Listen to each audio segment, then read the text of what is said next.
राहुल गांधींनी काही वर्षांपूर्वी लंडनमध्ये एक भाषण दिलं. त्या भाषणामध्ये त्यांनी सावरकरांचा उल्लेख केला. त्यानंतर हा घटनाक्रम कुठपर्यंत आला तर पुण्यातल्या कोर्टापर्यंत आला. का तर सावरकरांचे जे सक्सेसर आहेत म्हणजे त्यांचे वंशज जे आहेत सात्यकी सावरकर, त्यांनी गांधींच्या विरोधात डिफेमेशन केस फाईल केली.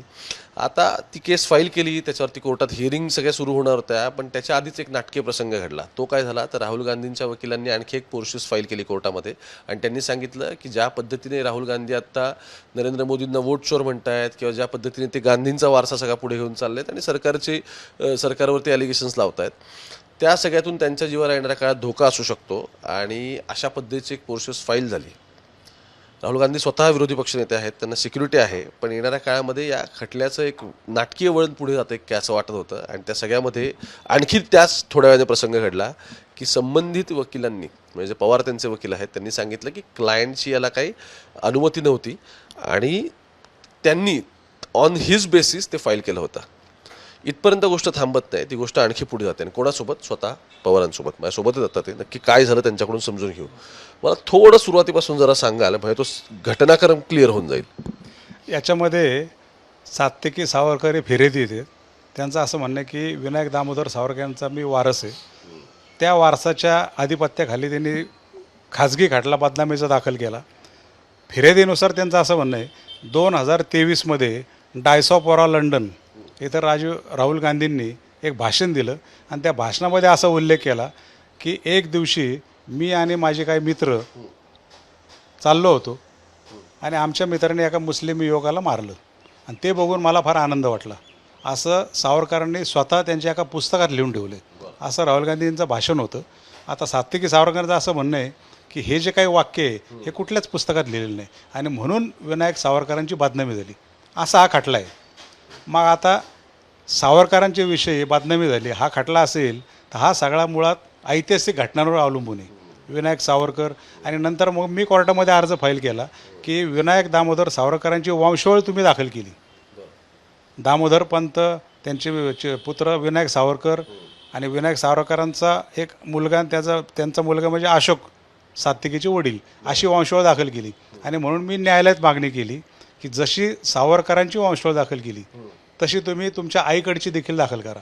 सुरुवातीला त्यांनी केली नाही, पण मागच्या वेळेला त्यांनी स्वतःहून दाखल केली आणि आईकडच्या वंशावळीनुसार गोपाळ गोडसे हे सात्यकी सावरकरचे आजोबा, तसे सावरकर लागतात तसे हे पण आजोबा. गोपाळ गोडसेंची मुलगी म्हणजे हेमानी सावरकर. हेमानी सावरकर म्हणजे सात्यकी सावरकरांच्या मातुश्री. गोपाळ गोडसे नथुराम गोडसे सख्खे भाऊ. गोपाळ गोडसे, नथुराम गोडसे आणि विनायक दामोदर सावरकर महात्मा गांधींच्या हत्येमध्ये तिघही आरोपी होते. विनायक सावरकर त्यातनं निर्दोष सुटले, फॅक्ट आहे, पण नथुराम गोडसेंना फाशी झाली आणि गोपाळ गोडसेंना शिक्षा झाली होती. मग ह्या सगळ्या अनुषंगाने गोपाळ गोडसे पण सुटले माझ्या माहितीनुसार नंतर. ती शिक्षा भोगून नंतर बाहेर आली 1967 सालात. मग ह्या सगळा इतिहास आहे. आता ह्या सगळ्या पार्श्वभूमीवर आता जे काही आंदोलन चाललं होतं, दिल्लीमध्ये आंदोलन चाललं आहे, इलेक्शन कमिशनला चॅलेंज केलं आहे, ह्या गोष्टीच्या अनुषंगाने एक वकील म्हणून ह्या केसमध्ये आपला बचाव काय असला पाहिजे, भविष्यात आपण काय आर्ग्युमेंट करणार, सावरकरांचे थॉट्स काय होते, हा सगळा एक माझं एक केस चालवताना जसं एखादा डॉक्टर ऑपरेशन करताना पेशंटला कसा वाचवायचा आहे, त्याला काय ट्रीटमेंट द्यायची, काय ऑपरेशन करायचं, त्या पद्धतीने ह्या केसमध्ये आपल्याला काय बचाव घ्यायचा, काय आर्ग्युमेंट करायचं, काय लागणार आहे, त्या एक साध्या अनुषंगाने मी एक काल पुरशीच दाखल केली. अर्ज असेल तर अर्जामध्ये प्रेयर असती, विनंती असती की मेहरबान कोर्टाला आमची विनंती आहे की अशी डायरेक्शन द्या, समोरच्या पार्टीला नोटीस काढा, पोलिसांना नोटीस करा, वाटेवर. पुरशीच म्हणजे की ज्या काही घडामोडी घडत आहेत, पुरशीसमध्ये मी तेच लिहिलं की याच्यामध्ये मेहरबान कोर्टाने राहुल गांधीजींना जामीन मंजूर केला आहे. ही केस ह्या कोर्टामध्ये प्रलंबित आहे, म्हणून ह्या न्यायाधीशांना ह्या कोर्टाला की बाकीच्या ज्या घडामोडी घडत आहेत सध्या त्याचं कुठंतरी नॉलेज असावं. आणि म्हणून मला एक वकील म्हणून असं वाटतं की यांच्या जीवाला सुद्धा धोका होऊ शकतो, कारण महात्मा गांधींची एक निःशस्त्र व्यक्तीची हत्या झाली त्या अनुषंगाने आणि त्यांच्याच तत्वावर राहुल गांधींचं राजकारण चालू असतं, सत्य अहिंसा. तर मला असं वाटलं की आपल्याला पण काहीतरी धोका होऊ शकतो आणि हे कुठंतरी न्यायालयाच्या पाटलावर ही गोष्ट येणं गरजेचं आहे. म्हणून मी ती पुरशीच दाखल केली आणि न्यायालयाला विनंती केली की याची न्यायिक नोंद आपण घ्यावी. त्याप्रमाणे ते कोर्टाने ॲक्सेप्ट केलं, त्याला निशाणी 89 पडला. मग तुम्ही न्यायालयाच्या ते निदर्शनास आणून दिलं असं आपण त्याला म्हणू. बरं, मुद्दा तो नाही, मुद्दा त्याच्या पुढे जातो. तो असा आहे की राहुल गांधींच्या टीमकडून हे क्लॅरिफिकेशन येतं की त्या वकिलाने त्यांच्या याच्यावरती केलेलं ते आहे आणि आम्ही त्याला कोणते इन्स्ट्रक्शन्स दिलेले नव्हते. त्याच्यावर तुम्ही आता असं म्हणताय की मी माझ्या क्लायंटसोबत कन्सल्ट केलेलं नव्हतं. असं कसं काय असेल? नाही नाही, कसं असतं, एकदा वकीलपत्र आम्ही दाखल केलं पक्षकाराच्या वतीने की प्रत्येक गोष्टीला आपण काय त्याची पक्षकाराची कन्सल्ट करत नाही. तर राहिला प्रश्न राहुल गांधीजींचा, ते सध्या विरोधी पक्ष नेते आहेत, एवढे बिझी आहेत, मोठं आंदोलन चालू आहे, तर त्याच्याशी कुठलं त्या राहुल गांधीजींशी कन्सल्ट करणं, विचारविनिमय करणं, मी असं करू का तसं करू, काही झालं नाही. मला तसं वाटलंही नाही. मला असं वाटलं की आपल्या केसला हे सपोर्टिंग आहे, केसच्या दृष्टिकोनातून मी ते फाईल केलं. राहुल गांधींशी माझं बोललं नाही, त्यांचे इन्स्ट्रक्शन नाही, त्यांनी मला काही सांगितले किंवा मी त्यांना काही सजेस्ट केला असा काही विषयच नाही. दिल्लीमध्ये एक लिगल टीम आहे, तिथेही मग सिनियर काउन्सिल आहेत, आमची ती चर्चा असती, त्यानुसार मी माझं केलं. पण नंतर काल असं झालं की ह्या स्टेजला ही पुरुषीच आपण द्यायला नको. म्हटलं आपल्याला असं वाटत असेल ते मी विड्रॉ करतो आणि आम्ही आज ते विड्रॉ करतोय. पण मग तुमचं त्या काउन्सिलसोबत याच्यातलं बोलणं काय आलं? कारण काहीतरी खलबत झाली आणि त्यानंतर तुम्ही हा स्टँड घेतला ना. नाही, खलबत झाली म्हणजे चर्चा झाली की ह्या स्टेजला आपण अशी पुरुषीच द्यायला नको. आता ते पॉलिटिकल काही बाकीच्या गोष्टी असतील त्या मला जसं की मला त्याच्या खोलात जायचं नाही, मला त्यात इंटरेस्ट पण नाही. मी फक्त केस फोकस करून केसला न्याय कसा देता येईल त्या अनुषंगाने मी ती फाईल केली होती. याच्यामध्ये वेगळा उद्देश काही नव्हता. पण शेवटी आता सगळं राजकारण, पॉलिटिकल सगळ्या गोष्टी आहेत. राहुल गांधीसुद्धा एक घटनात्मक पोस्टवर आहेत, आमची पण एक वकिलांची टीम आहे. आणि असं वाटत असेल की ह्या अर्जामुळं काही बाकीच्या गोष्टी घडू शकतात किंवा काही त्यांच्या डोक्यात असेल, त्याविषयी मीच स्वतःहून सांगितले मी ते विड्रॉ करतो. मग काल तुमचं नक्की दिल्लीमध्ये बोलणं कोणाचं झालं? त्या काउन्सिलचं झालं की राहुल गांधींचं झालं? नाही नाही, राहुल गांधींचं नाही, त्यांना ते विषय पण काहीच माहीत नाही. पण काउन्सिल एकच नाही, असे बरेच वकिलांची टीम आहे, ते कोऑर्डिनेट आमचं चालू असतं. मग त्यात असं ठरलं आहे आपको काय लागतं आहे, म्हटलं मुझे कुछ लागतं नाही, मी ते फाईल केलं आहे आणि तेच विड्रॉ करून टाकतो. विषय म्हटलं ठीक आहे, म्हटलं आप असं करू. मग मी ते निर्णय घेतला की आपण ते विड्रॉ करून टाकायचं. झालं काय, आता तुम्ही विड्रॉ करताय, इट इज फाईन, चला ते सुरुवातीला तुम्ही इनिशिएट केलं, तुम्हीच विड्रॉ करताय. पण याच्यातून तुमच्या क्लायंटच्या क्रेडिबिलिटीवरती किंवा तुमच्या क्लायंटच्या वागणुकीवरती तर प्रश्नचिन्ह उपस्थित झालं ना. राहुल गांधींनी आधी केलं पण मग त्यांनी मागे पण घेतलं असं. राहुलजींच्या जर क्रेडिबिलिटी किंवा तुम्ही जसं म्हणताय प्रतिमेवर काही परिणाम झाला असेल तर मला त्याला क्लॅरिफिकेशन माझं तेच आहे. मी त्यांच्याशी बोललो नव्हतो, त्यांनी मला इन्स्ट्रक्शन दिले नव्हते. एक वकील म्हणून ती केस शेवटी गाडीमध्ये स्टेअरिंगवर बसला, ती गाडी कशी न्यायची त्या ड्रायव्हरचं काम आहे. त्या पद्धतीने मी तो विचार केला आणि ती एक पुरुषीच फाईल केली. त्यामुळे राहुलजींचा ह्याच्यामध्ये काही विषयच नव्हता.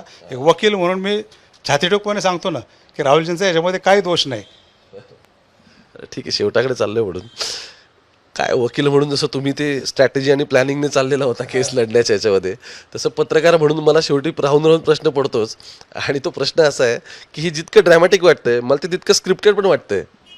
नाही नाही, स्क्रिप्टेड काही नाही. आता बघा ना, आता ही पुरुषीच केली ना, माझ्या डोक्याने मी केली. ते जे काही लिहिलं, मला जे वाटलं ते लिहिलं. काय लिहिलं मी त्यामध्ये की सगळे हिस्टॉरिकल बॅकग्राऊंड, महात्मा गांधींच्या घडलेल्या घटना, ह्यांच्या आलेले वंशावळ, महात्मा गांधींची झालेली हत्या, राहुल गांधी त्याच धर्तीवर सगळं चाललं आहे. राहुल गांधीजींना आत्तापर्यंत अनेक वेळा धमक्या आल्यात. मग वकील म्हणून आणि बुवा समजा आता आपले ते क्लायंट आहेत, त्यांना तर वाचवायचं आहे केसमधून. एक वकील म्हणून मला असं वाटलं की साला ह्याच्यामध्ये आपल्याला सुद्धा धोका होऊ शकतो. एका अशा साध्या भावनेतनं मी ती पुरुषी दाखल केली. त्यामध्ये काय पॉलिटिकल नव्हतं, वैयक्तिक कोणाचं काही नव्हतं किंवा कोणाला बदनाम करायचं काहीच विषय नव्हता.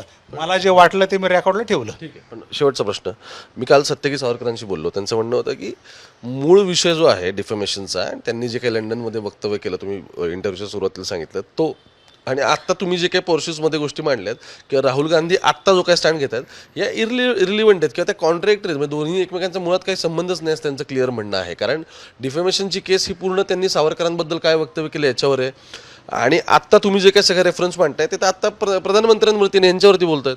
नाही नाही नाही नाही, आता कसं होईल, सात्यकी सावरकरांच्या म्हणण्यानुसार मग असं करायचं का की त्यांनी आमच्यावर खटला दाखल केला, तुम्ही आमच्या लंडनमध्ये जाऊन ते काही पुस्तकाचा उल्लेख केला, बदनामी झाली, मग मी असं म्हणायचं का नाही नाही आम्ही असं काय बोललो नाही, हे सगळं खोटे, संपली केस. उलट तपास घेत असताना केसच्या मुळापर्यंत जाण्याचा बचाव पक्षाला अधिकारी.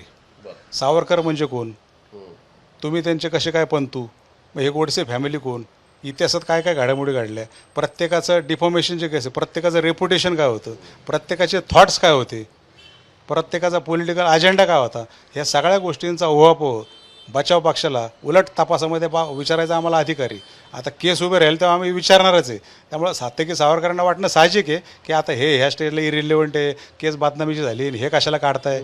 पण शेवटी एक राहुल गांधी व्यक्ती, विरोधी पक्ष नेते म्हणून आणि त्यांचा मी वकील म्हणून मला वाटलं की यांना बा दगा फटवू शकतो. मी कुठं कोणाचे नाव घेतले, हे मारतील ते मारतील, असं भविष्यात होऊ शकतं. हे कुठंतरी न्यायालयाच्या पाटलावर असावं, त्या भावनेतून ती पुरशीच केली.